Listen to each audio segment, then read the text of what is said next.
26. Abre lá comigo, 1 Coríntios capítulo 1 e o verso 26. Hoje eu quero falar de pessoas e coisas improváveis, que são uma especialidade de Deus. Pegar o improvável e fazer aquilo não só provável, mas real. Pegar o impossível e fazer aquilo possível, e tornar algo que na verdade é glorioso. Vamos ler o texto que aqui está, 1 Coríntios capítulo 1, verso 26, vamos ler até o 29. A Bíblia diz: irmãos, reparai, olha, presta atenção na vossa vocação, visto que não foram chamados muitos sábios segundo a carne, nem muitos poderosos, nem muitos de nobre nascimento. Pelo contrário, não quer dizer que não foi chamado nenhum nessa condição, tá? Mas não é a maioria. Pelo contrário, Deus escolheu as coisas loucas do mundo para envergonhar os sábios, escolheu as coisas fracas do mundo para envergonhar as fortes. Deus escolheu as coisas humildes do mundo e as desprezadas, e aquelas que não são, para reduzir a nada as que são, a fim de que ninguém se vanglorie na presença de Deus. Amém? Lendo a Bíblia e a história do povo de Deus na Bíblia, facilmente você consegue perceber isso. Parece que Deus escolhe as maneiras mais difíceis de agir. Não é que Ele escolhe a mais difícil, é porque para Ele não tem difícil nem fácil, não tem impossível. Mas o que Deus escolhe minuciosamente? Ele escolhe agir na vida daquelas pessoas que, quando os outros olharem, claramente vão reconhecer: foi Deus. Não tinha jeito desse irmão, dessa irmã fazer isso. Claramente foi Deus. Então vamos pegar lá de trás, dos patriarcas. Se você pega, por exemplo, Abraão, ok, Abraão é considerado o pai da fé, e dali viria toda a linhagem daqueles que seriam justificados. Dali vem eu e você, amém? De certa maneira, Abraão é o nosso pai, nós somos dessa linhagem. Tá, por que Abraão? Abraão, quando o Senhor fala com ele, ele já tem ali mais de 90 anos de idade. Quando ele vai ter Isaac, 100 anos de idade, pergunta: por que não falou quando tinha 30? Por que não chamou ele? Essa vocação dele não foi trazida à tona, trazida à existência quando tinha 30? Por que Abraão, se ele era casado com Sara, e Sara era estéril, e se o negócio era ter descendência, por que não pegou outra mulher? Com tanta gente ali mesmo, daquela nação, daquele povo, daquela descendência, por que tinha que ser o cara que a mulher é estéril? Para quê? Será que é porque Deus quer chamar atenção? Será que é porque Ele gosta de atenção por algum tipo de carência, alguma coisa assim? É claro que não. Mas por que pegar esse casal, que tinha uma impossibilidade na mulher, e chamar esse casal para um propósito, quando até o homem teria também uma impossibilidade? Porque a mulher era estéril, ok, o homem não. Mas quando os dois são chamados para isso, os dois são impossíveis. Porque o sujeito já tinha 100. Você vê um de 100 anos tendo filha, engravidando mulher? Você não vê. Com 100 anos as coisas não estão funcionando como deveria mais. Então o homem já tem impossibilidade, e a mulher, além da impossibilidade da idade, tem a impossibilidade física, biológica, não podia gerar, era estéril. Aí Deus vai lá e fala: pois eu quero esses dois, e eu vou fazer por meio desses dois. Se eles crerem, vai ser por meio desses dois. Por quê? Porque eu tenho certeza, eu imagino assim, eu imagino Sara com Isaac no colo, na maternidade, para fazer o exame, no posto de saúde, para tomar as primeiras vacinas. E eu tenho certeza que todo mundo falava assim: que lindo seu netinho. Você tem quantos netos? Não, é meu filho. Hã? Filho? Tadinho, já está tão velho que está caducando. Está com o neto no colo e está achando que é filho. E aí, quando ela afirmasse que era filho, ou quando alguém provasse que era filho, o que as pessoas veriam na hora? Como é possível um negócio desse? Só pode ser Deus. O que é isso? E aquilo então serviria como uma pregação viva. Isaac não era só uma criança, Isaac era o Evangelho. Isaac era uma pregação que andava, que corria, que brincava, porque todo mundo que visse ia falar: é filho de quem? Daquela dona ali de 120 anos de idade. Que? Como que pode isso? É Deus. Mas que Deus é esse? O Deus desse casal é diferente. Mas se o Deus desse casal, com 100 anos de idade, dá um filho com uma mulher estéril, eu quero conhecer desse Deus. Qual que é o impacto? E o que traz as pessoas para o impacto? Não é a igreja, irmão. Não é esse lugar, não é prédio, é a sua vida. É a sua vida que faz as pessoas quererem vir em um evento como esse. Porque o sujeito tem que pagar R$40 para ficar trancado o dia inteirinho, num sábado, dentro do prédio de igreja. Se eu não sou crente, eu não quero. Mas a paz e a alegria que eu vejo o seu tempo inteiro com ela, mesmo no meio de tribulação, isso é o que quero.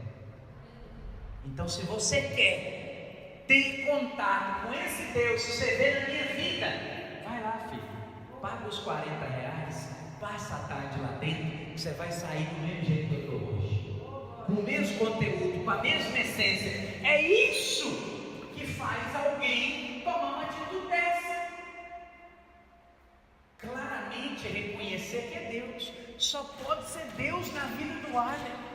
Eu sei as dificuldades que ele tem, eu sei o que ele passa, eu sei como é que é a vida dele. E esse sujeito parece que só ri o dia inteiro, parece que ele nunca chora, parece que ele nunca tem problema, parece que ele nunca fica com raiva.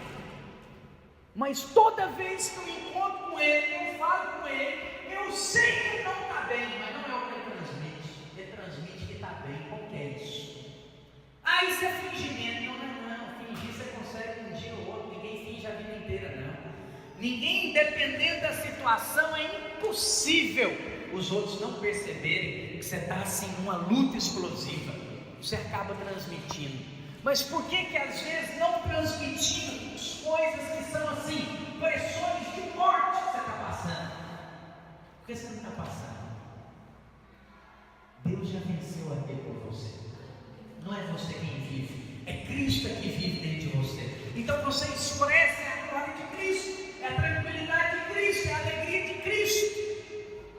Eu vou ler para você aqui 3 histórias de 3 pessoas que o início completamente improvável para ter o fim, que o fim é conhecido para você, mas o início não. Lembra o que a Bíblia diz? Mais importante é o fim das coisas do que o início delas. Pode começar muito esquisito e muito ruim, e no início você olha e você fala: isso aqui não vira nada, isso aqui não vai dar em lugar nenhum. É como o início de Cristo.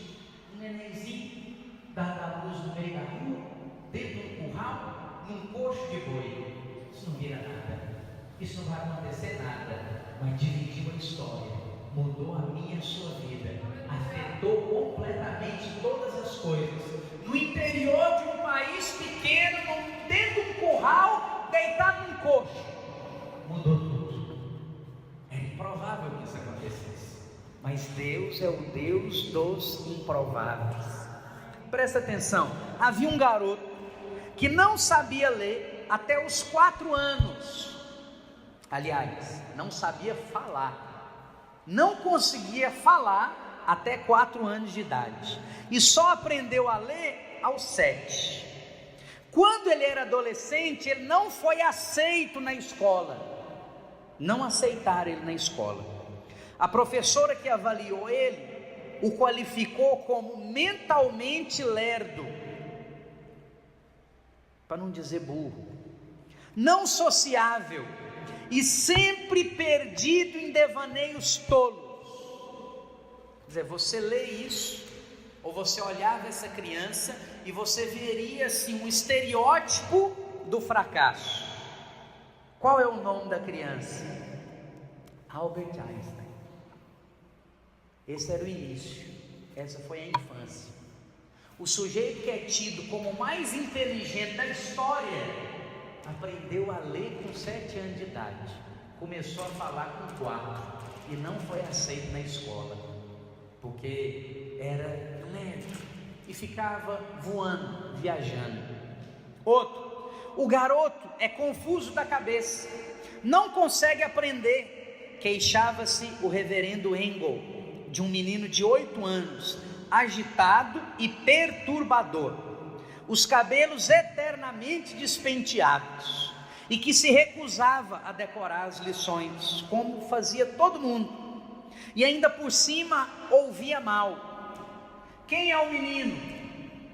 Thomas Alva Edison, o que criou aí, descobriu essa eletricidade, a lâmpada que você está aí usando, e diversas outras coisas.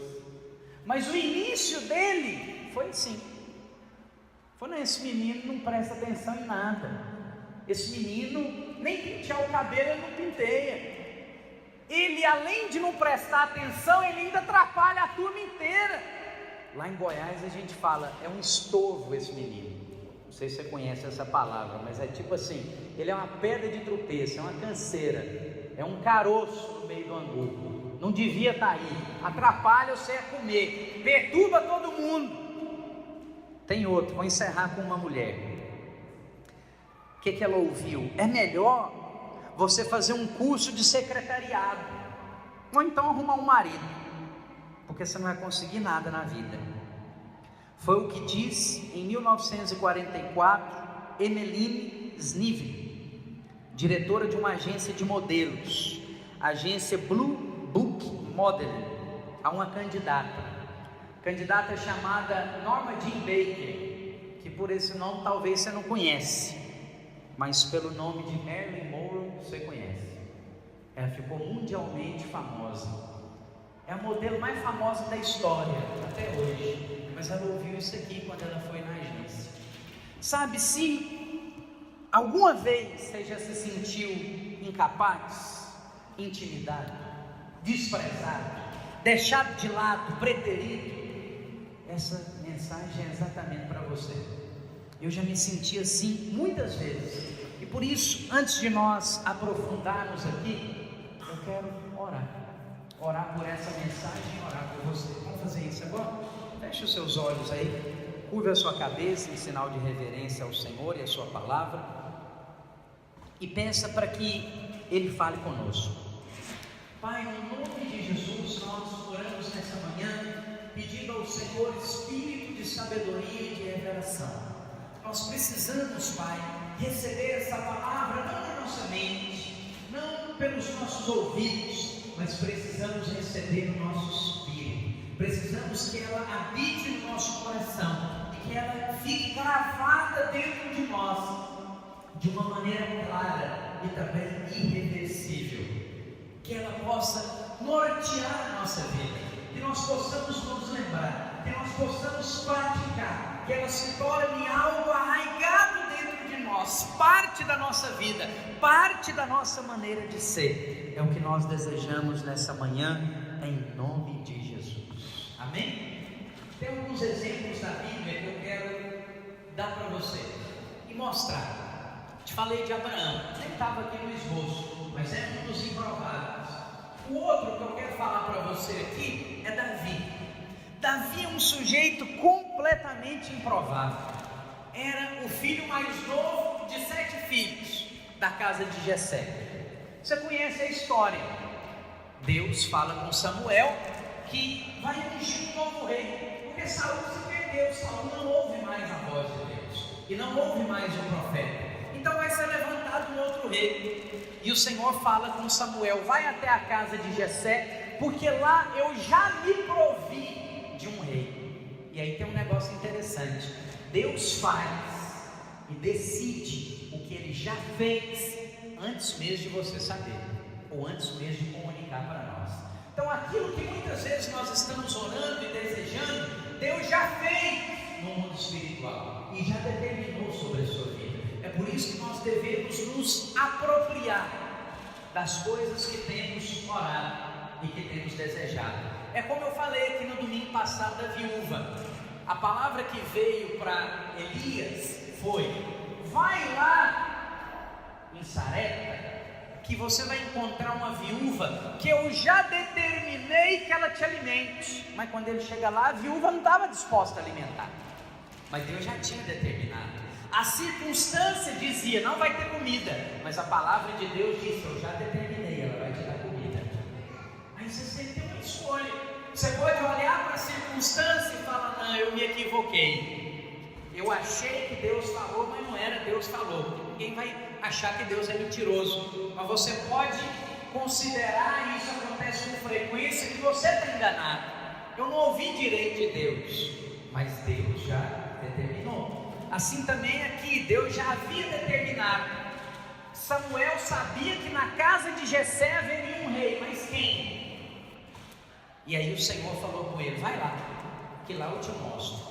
É uma outra maneira de Deus agir, que é o que? Como ele falou para Abraão: sai da sua terra, sai da tua parentela, sai da casa dos seus pais, e vai para a terra que eu vou te mostrar. Tenho certeza que Abraão deve ter feito essa pergunta: qual é a terra, Senhor? Eu preparo para quantos dias de viagem? Quem que eu tenho que levar? Sai de casa. Mas qual é a distância? Quanto tempo eu vou gastar? Sai de casa. Só isso, é só isso que eu te falei, é só isso que te interessa. Sai de casa e caminha. Mas caminha para onde? Caminha. Sai, anda. Depois eu te falo. Só que isso nos traz o que? Angústia, agonia. Anda para onde, criatura? Para que rumo? Quanto tempo? Quem que eu tenho que levar de mantimento e de comida? Ei, sou eu, Deus, seu pai, que estou te falando. Eu dou a comida, eu dou o mantimento, eu dou o sustento, eu mostro o rumo. Sai, só me escuta, faz o que eu estou te falando. Eu nunca deixei ninguém na mão, não vou deixar você também. É a mesma coisa. Aí Samuel vai. Samuel tinha essa fé, então vou lá. Aí vou lá, Jessé vai me perguntar: o que você está fazendo aqui? Ah, Deus falou para eu vir aqui escolher um rei. Quem é o rei? Não sei ainda não, mas está aqui. E aí foi isso que ele fez: traz seus filhos. Aí passa um, passa outro, passa outro, passa outro, passa 6. O que Jessé faz? Ele pega os mais prováveis. Bom, você vai ter um filho aqui em casa, é o mais velho. O mais velho tem que ter a primazia. Então vai passando, e o mais velho é forte, é robusto, é bonito, já é do exército. Se Deus quer um rei, esse rei tem que saber guerrear. Já está no exército.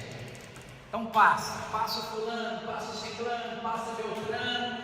Passou. Aí Samuel fala: escuta, seus filhos acabaram, porque não é nenhum desses. Aí Jessé lembra: Davi era o filho esquecido. Já foi esquecido em algum lugar pelos seus pais? Você tem uma semelhança com Davi. Eu já fui esquecido algumas vezes. Esquecido no shopping, esquecido na escola. Esquecido mesmo. Fui embora uma vez com a funcionária da escola. Outra vez eu fui, depois que o shopping fechou, eu peguei um táxi para ir embora. De raiva fui para casa da minha tia, não fui lá para casa. Meu pai me esqueceu, vou voltar para casa, nem lembrou de mim, não foi me buscar. Já fui esquecido em clube. Aí o que você vai fazer com isso? Você pode desenvolver mágoa, raiva, ressentimento, um monte de coisa. Ou você pode simplesmente entender que todas as coisas cooperam para o meu bem. Davi foi esquecido. Ah não, peraí, tem mais um, mas sabe o que é? Aquele lá não gasta nem chamar.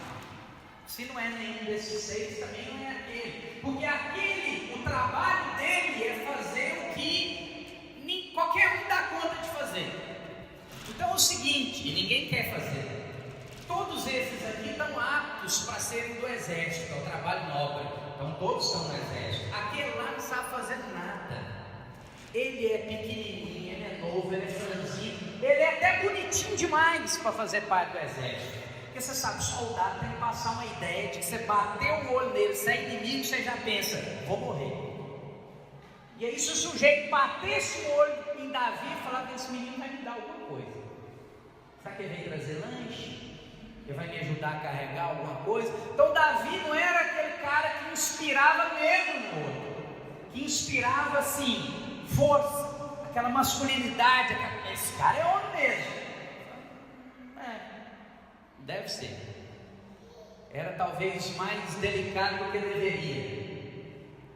E aí quando Davi chega, o que Samuel diz? Ele, chega para cá que é ele que eu vou ungir. Mas os irmãos devem ter ficado assim, esse profeta, ele é que devia estar sendo substituído, ele está velho, ele não está tendo discernimento mais, não tem lógica ser Davi não. Davi não sabe fazer nada, Davi fica penteando ovelha o dia inteirinho e não faz mais nada, e não sabe fazer nada, e não está apto para nada, e não passa confiança. Pois é, mas Deus escolheu Davi, escolheu aquele improvável, que quando foi guerrear lá contra Golias, não deu conta de segurar a espada de Saul, de tão fraco que ele era. Saul falou, então tá bom, você quer ir? Vai, problema seu. Então pega aqui a minha armadura e pega a minha espada. Quando ele pegou a espada, ele falou, não aguento isso aqui não, dou conta de manejar isso aqui não. Então põe a minha armadura para se proteger, não dou conta de andar. Aí então você vai com o quê? Ou eu sei que eles atirar este livro. Aí você pensa, o sujeito que devia ter uns 17 anos, franzino, um cara que não inspira medo nem confiança nenhuma, contra um sujeito que ninguém do exército durante 40 dias teve coragem de encarar, que media 3,5 metros de altura, e xingava todo mundo assim, ó, nariz com nariz, e falava, vem em mim se você for homem. E tudo quanto é soldado falou, esperar outra hora, deixa para depois. Aí o menino falou, eu vou. Por que ele falou eu vou? Porque ele não olhava para ele, não interessava a ele, ele sabia, o que interessa é Deus, o meu Deus come 10 grandão dele. E foi isso que ele declarou. O que ele fez? Ele tinha fé, mas a fé tem uma voz, crie, por isso é que falei. Quando Golias olhou para ele, falou, você está achando que eu sou cachorro, que você vem com pau e pedra do meu lado, menino? Isso aqui é luta, era para ser de 2 guerreiros, você vem desse jeito? Qual que foi a palavra dele da fé? Você vem contra mim com espada, escudo, lança, eu vou contra ti em nome do Senhor dos Exércitos. E hoje é o último dia da sua vida. Antes desse dia acabar, eu vou estar com a sua cabeça na minha mão e as feras do campo vão comer seu corpo. Uau! Esse menino, ele era miudinho, apanhadinho, mas tinha coragem na hora de falar. Foi isso que ele falou, porque era isso que ele cria. Mas se ele só falasse, ele tinha morrido. Que a fé também tem um agir. A fé é uma crença, a fé tem uma voz, mas a fé também tem uma atitude. Que é o quê? Ele foi lá, catou as pedras, pegou o estilingue e falou, vamos embora, é agora, e eu estou confiando no Senhor. A visão de quem tem fé é diferente. As pessoas olhavam e falavam, esse cara é grande demais, ele vai me arrebentar. Mas a pessoa que tem fé, como Davi, ele olhava e falava, esse cara é grande demais, não tem jeito de eu errar, é bem mais fácil de eu acertar. Então aquilo que é um obstáculo para quem é natural, é a vantagem de quem é espiritual. O medo, aliás, o tamanho amedrontava os naturais, mas o tamanho fortaleceu o espiritual. Os naturais olhavam e diziam, tem jeito, olha o tamanho desse cara, E o espiritual olhou e falou: não tem jeito de eu errar, é muito mais fácil, ainda bem que esse cara é desse tamanho, está mais fácil para mim. Você está vendo como é que a percepção muda? Mas quem era Davi? Davi era muito provavelmente igual a você. Se pegar as promessas que você tem, se pegar as palavras que foram liberadas, e muitas vezes você mesmo faz isso, e olhar para você, é Davi contra Golias, que não vai acontecer. Já sabemos o que vai acontecer. E aí muitas vezes nós pensamos assim: o que vai acontecer na minha vida é decepção, é frustração, essas promessas não vão se cumprir. Mas só não vai se cumprir se você não sair para a batalha. Só não vai se cumprir se você ficar só com a fé e com a palavra da fé. Mas se você tiver o agir de fé, se você for lá na beira do riacho e catar suas pedras e pegar o seu estilingue, porque Deus sempre usa o que Ele já nos deu, aí vai acontecer. Mas muitas vezes nós estamos com o estilingue na mão e pensamos: estilingue não dá nada, eu preciso de uma espada poderosa, eu preciso de uma armadura forte. Não! Presta atenção no que eu vou te falar. Da parte de Deus, o que você precisa, Deus já te deu, já está com você. Nada precisa ser acrescentado, não é nada que você não tenha. Deus vai trabalhar na minha e na sua vida exclusivamente com o que você já tem. Já está na casa. Só que a Bíblia diz que o sábio discerne isso e o insensato despreza. Não seja insensato, seja sábio como o Senhor te fez. Olhe para aquilo que Deus te deu, que talvez pode ser 5 pães, ou 3 pães, 2 pães e 5 peixinhos. Parece muito pouco. Para Deus dá e sobra. É isso que Ele vai usar, é isso que Ele vai trabalhar. Pastor, é sempre dessa maneira? Sempre dessa maneira. Todas as circunstâncias, todas as ocasiões. E o que muitas vezes paralisa a nossa vida? Nós achamos que é uma coisa de fora.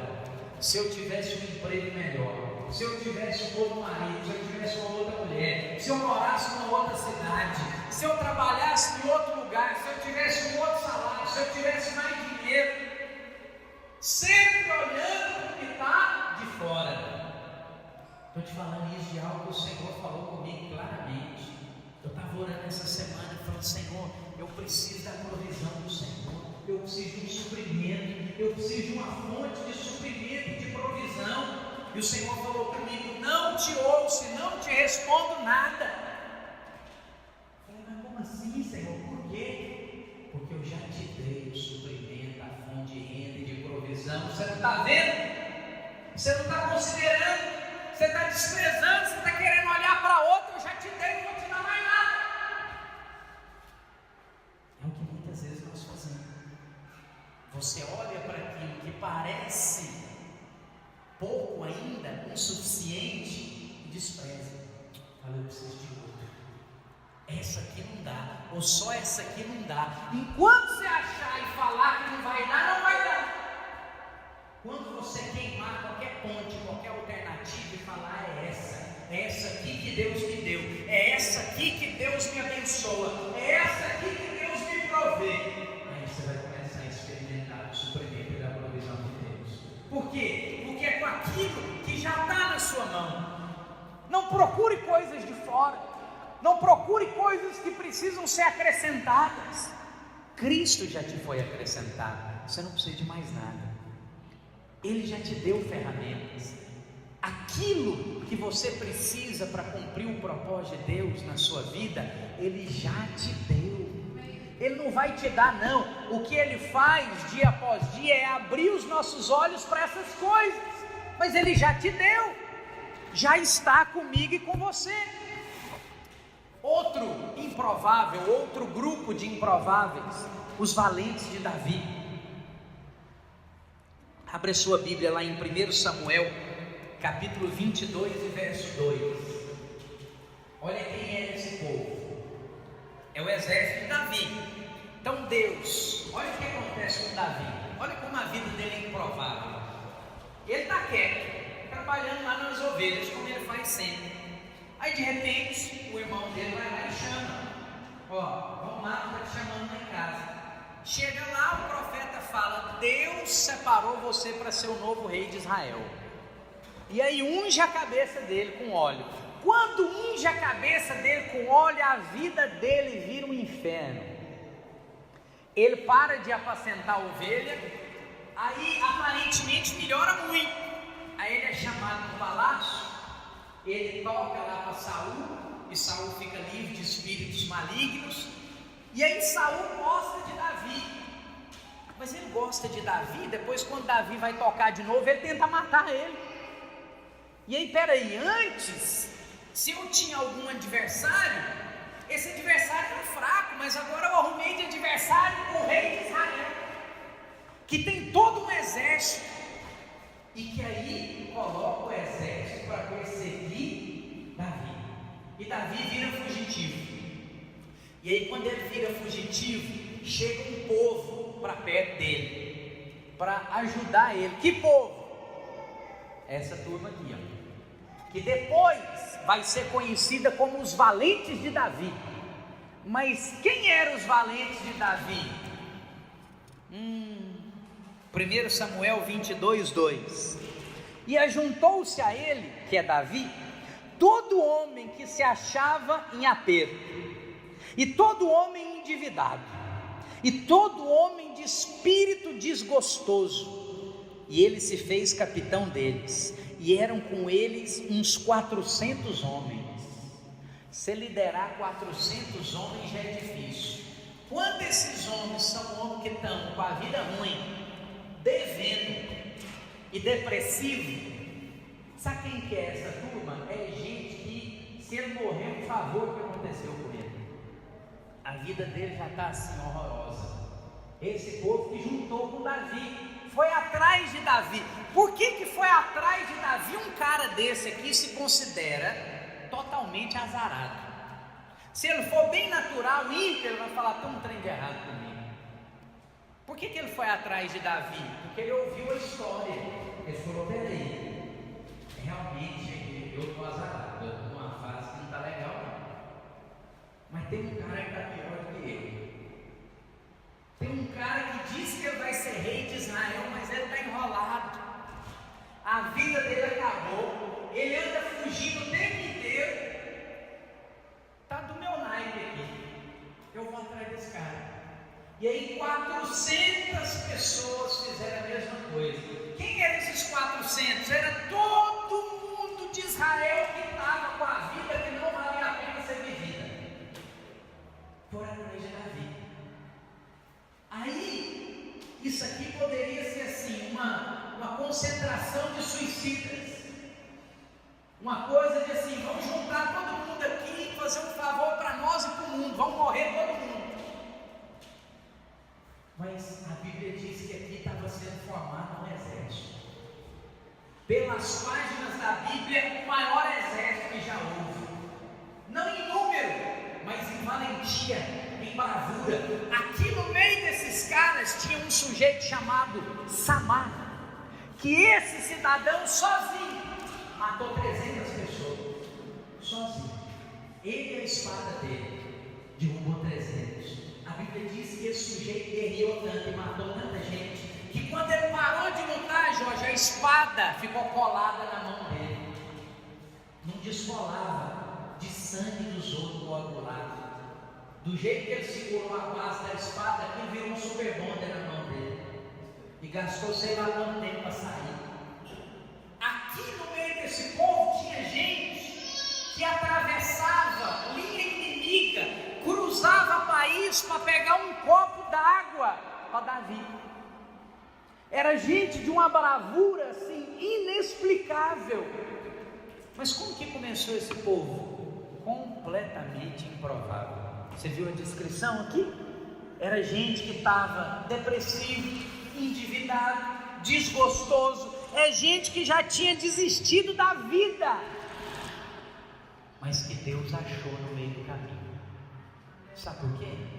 Porque esses são as pessoas que Deus, vamos dizer assim, prefere. as que ele mais gosta de trabalhar.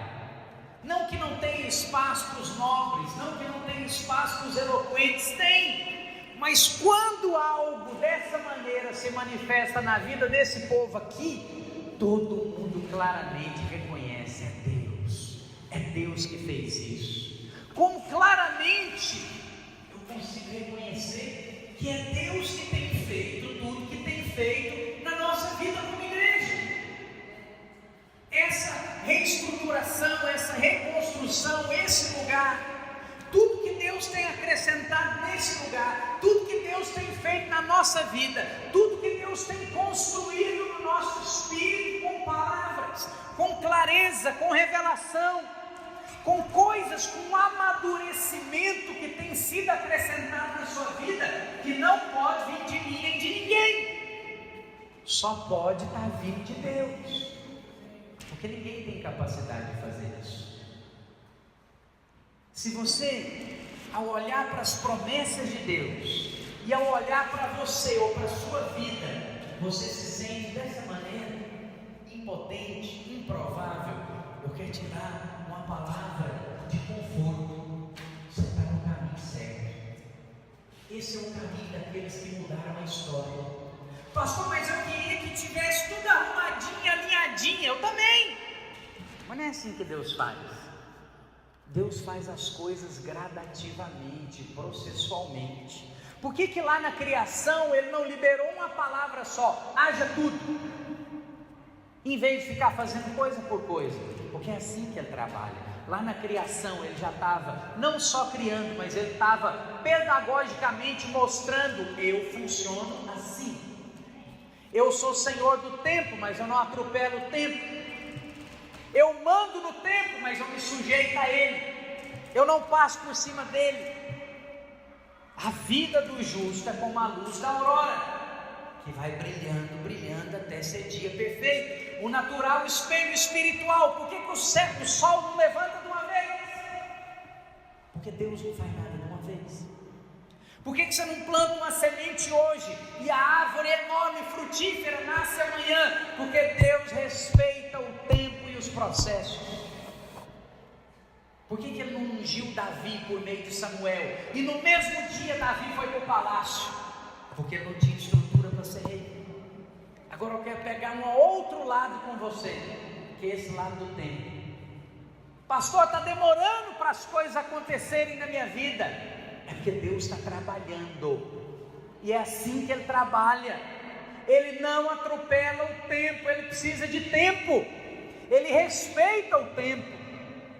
Como que Davi foi forjado rei? Nos 17 anos que ele ficou fugindo e se escondendo. Foi o período que um caráter do rei foi formado. Ele aprendeu a lidar com rejeição, com perseguição, com guerras. Ele aprendeu o que é honra. Ele teve Saul na mão para matar Saul. Quase cortou a orla do manto. O espírito dele fechou. Falou: não faz isso. E os outros que estavam com ele falaram: é agora, ele não é rei, o rei legítimo é você. Mas o que Davi sabia? É ele quem estabelece e quem remove. Ele estabeleceu ele vai remover ele, não sou eu. Não sou eu que vou fazer. A minha justiça não é a minha espada, a minha justiça é Deus. No momento certo, no tempo apropriado, Deus vai dar conta de Saul, vai desocupar o trono para mim. Eu não vou reivindicar trono. É a mesma característica que você vê em Jesus, e a mesma característica que você vê em todos os homens e mulheres de Deus vencedores. Não reivindicam coisas, não brigam pelas coisas. Ah, mas Deus falou comigo que eu ia ter tal coisa. Então espera, não exija, não reivindique, não vá lá no seu líder, não vem na igreja, tem que acontecer isso. Ah, mas prometeu, eu estou no direito. Pô, foi isso que Cristo fez, abriu mão de todos os seus direitos. E a Bíblia fala que por isso é que agora Ele tem direito sobre tudo e sobre todos. Porque Ele não exigiu nada, porque Ele não cobrou nada. Ah, pastor, eu vou ser passivo às coisas, então não. Você vai entregar para quem pode resolver. Você vai entregar para o Senhor. Ele é a sua justiça. Ele é que luta as suas lutas. Nós vemos isso na Bíblia inteirinha, no Antigo e no Novo Testamento. Josafá vai guerrear, 3 reis se unem contra Josafá, e chega a mensagem, está lá em 2 Crônicas, chega a mensagem para ele, e fala: você está enrolado, os 3 reis se uniram contra você, e vão vir, vão nos dizimar. E ele fala: Senhor, nós não temos gente suficiente, nós não temos arma suficiente, o que eu faço? E o Senhor fala para ele: essa luta não é sua, essa luta é minha, descansa. Junta o povo e fala para eles que a luta é minha. Prepara os soldados, prepara as armas, prepara tudo que você tem, tudo que você puder fazer, deixe preparado. Arruma seu exército. Você vai para a guerra da seguinte maneira: coloca na linha de frente. O que você põe na linha de frente numa guerra, no exército? A infantaria. Você põe o que você tem de mais pesado. Então vai na frente. O que você tem de melhor? Você tem tanque? Põe os tanques. Você tem canhão? Põe canhão. Põe a artilharia mais pesada, esse você manda na frente, que é para eliminar o máximo possível. Sabe o que Deus falou com Josafá? Pega os ministros de louvor que você tem, pega os instrumentos que você tem. Na frente você vai pôr o cara com violão, com a harpa. Pega esse povo com a flauta, põe na frente. Esses aí vão na frente, sem escudo, sem nada, de peito aberto. E eles vão ir avançando contra o exército inimigo, louvando e cantando. E você, com o resto do exército, fica num lugar bem alto, senta e assiste eu te dar a guerra de presente. Sabe o que a Bíblia conta que aconteceu? Josafá fez isso. Os ministros de louvor foram à frente, louvando e adorando. Não tinha arma, tinha instrumento. E ele ficou um pouco atrás, num lugar alto. E por que senta? Porque é descanso, filho. Não é na sua força. Senta e assiste. Eu vou te dar.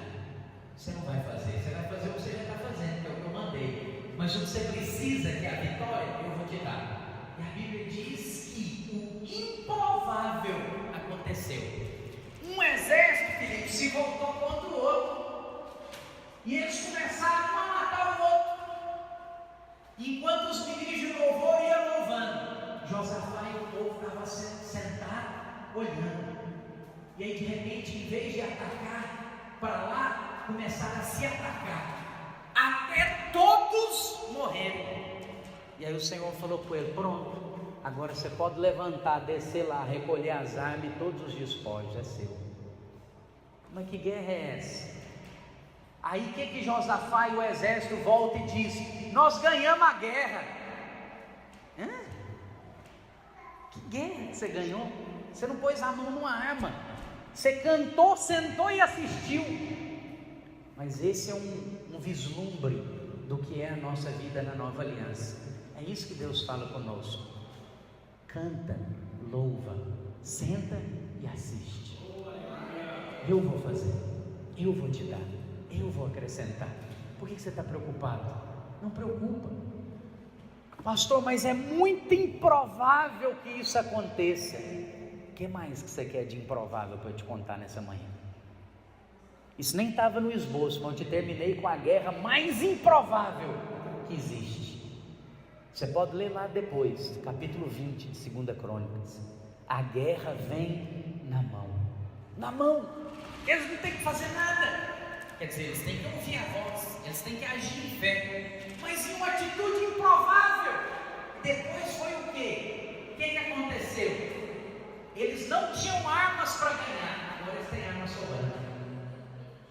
Eles não tinham recursos para empreender uma guerra, agora eles têm recursos sobrando. Sabe por quê? Porque todas as coisas cooperam para o bem daqueles que amam a Deus. Fique de pé no seu lugar. Os irmãos do louvor, chega para cá. Eu quero te dar um testemunho de algo que aconteceu comigo essa semana e que tem tudo a ver com isso. Todas as coisas cooperam para o bem daqueles que amam a Deus. Às vezes é improvável aquilo cooperar para o seu bem. Vou te contar uma que foi comigo. Domingo passado, acabou o culto, estou saindo daqui. Aí nós chamamos um Uber para o irmão voltar para casa e saímos. E eu saí por um lado, esse Uber saiu por outro, mas quase chegando ali na João 23 nós encontramos. Paro lá para esperar para pegar a mão da João 23, ele para atrás. Eu estou lá esperando, de repente, buf, na traseira do meu carro. O cara bateu na traseira do carro. Ele olhou para um lado, acelerou, esqueceu de olhar para o outro, eu estava na frente dele. Aí o impacto foi fraco. Então eu desci pensando, não foi nada. Passa a mão ali, talvez dê uma esfregadinha no para-choque e vou embora. Quando eu desço, o para-choque socou para dentro, amassou a tampa do carro, no rumo do fecho do porta-mala. Falei, do jeito que está, não abre mais. E não abri mesmo, tentei abrir com a chave, já não abri, tinha coisa lá dentro. Na hora eu olhei aquilo, aí o Espírito Santo, aí eu, seu natural, né? Claro, eu fiquei com raiva. Olhei pro cara pensando, miséria. Aí já pensei, ainda que ele arrume, que assuma toda a responsabilidade, quantos dias eu vou ficar sem esse carro? E eu trabalho com carro. Ele é Uber, eu também. Eu falei, rapaz, você faz um trem desse? Aí na hora o Espírito Santo falou no meu espírito: agora experimenta o que você ensina toda vez. Cadê o Romanos 8, 28? Falei, Deus não tem nada que coopera para mim aqui não. Isso aqui me atrapalhou demais. Estragou o carro, o negócio não abre, tem coisa, isso aqui está me fazendo errar e muito. Eu falei, mas é verdade, a palavra não mente. Isso aqui vai cooperar com o meu bem. Sabe o que eu senti na hora? O cego que tomou a cusparada lá, a lambreca de Jesus no olho. Falei, por enquanto é só saliva e barro nojento no meu olho, mas esse trem vai produzir alguma coisa. Aí o sujeito assumiu, levei para arrumar. Quando eu levei para arrumar, eu já vi Deus operando na situação. Levou para um crente, um irmão. Quando eu cheguei na oficina, eu falei, não vou querer que arrume aqui não. Era improvável o lugar.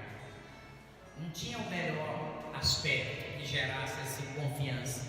Mas quando o sujeito chegou e eu comecei a conversar com ele, eu me senti como se eu estivesse conversando com um anjo. Falei, é aqui que eu vou deixar. Senti paz completa. Eu nunca vi o cara na minha vida. Não era conhecido nem meu nem do outro cara. Era de um amigo do sujeito que bateu em mim. E assim, era tudo para eu desconfiar. O ambiente não era o melhor, o preço ficou bem mais barato do que os outros. Mas no meu espírito o Senhor falou claramente, pode deixar aí, é meu servo que vai arrumar, é meu filho que vai arrumar para você, é de filho para filho. Eu falei, amém, deixei lá. Quando eu fui pegar o carro, que eu parei assim atrás do carro, o Senhor falou comigo, agora olha, você lembra da traseira do seu carro antes de bater? E olha agora, melhorou ou piorou? Foi para o seu bem ou não foi? E aí quando eu olhei, renovou tudo. Porque o defeito não era só a batida dele, tinha outros arranhões, tinha uma amassadinha aqui, outra do lado. Mas quando ele bateu e assumiu, e o lanterneiro tinha que arrumar, ele tem que arrumar a peça inteira. Então ele fez a traseira toda de novo, que ficou nova. Não teria ficado se não tivesse batido. Ah, mas nesses 3 dias, pastor, você ficou sem carro. Fiquei. E não me fez falta. E eu fui provido. Eu andei a pé, andei de Uber. Eu ganhei caronas completamente improváveis. Caronas de pessoa que deveria estar me cobrando coisa e não me oferecendo. Foi assim, o cuidado, o agir de Deus de maneira completa. E uma situação que era improvável. O que eu estou querendo dizer com isso? Talvez a sua situação, em vista das promessas, em vista do que a Bíblia te diz, é tão improvável hoje. Mas o que você tem que fazer? Se alegrar. Ele lida e trabalha com improváveis. Essa é a paixão do coração de Deus. Foi Ele quem escolheu, é Ele quem escolhe agir dessa maneira. Mas não seja impaciente, isso rouba a nossa paz, isso tira o nosso descanso. Lembra do que eu te falei nessa manhã? Ele é Senhor do tempo, mas Ele não atropela o tempo. Ele ministra com e pelo tempo. Vai chegar, vai acontecer.